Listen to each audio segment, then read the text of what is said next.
वअल्लफ़ ban क़ुलूबिहिम लौ अनफ़क़त मा fill अर्ज़ि जमीअन मा अल्लफ़्त ban क़ुलूबिहिम वलाकिन्न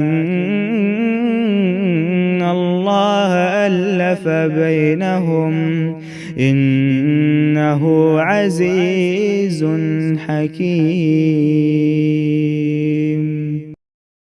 अब आगे हज़रत शुएब की एक दुआ है जो बिलाखिर फिर मांगनी ही पड़ती है।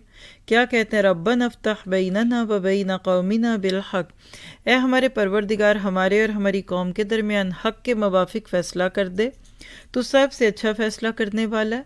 और इनकी कौम के काफिर सरदारों ने कहा, अगर शुएब अलैहिस्सलाम की राह पर चलोगे तो बेशक बड़ा नुकसान उठाओगे।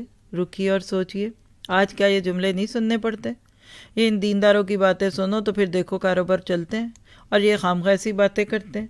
और आज भी लोग कहते हैं करके दिखाइए, चला के दिखाइए काम।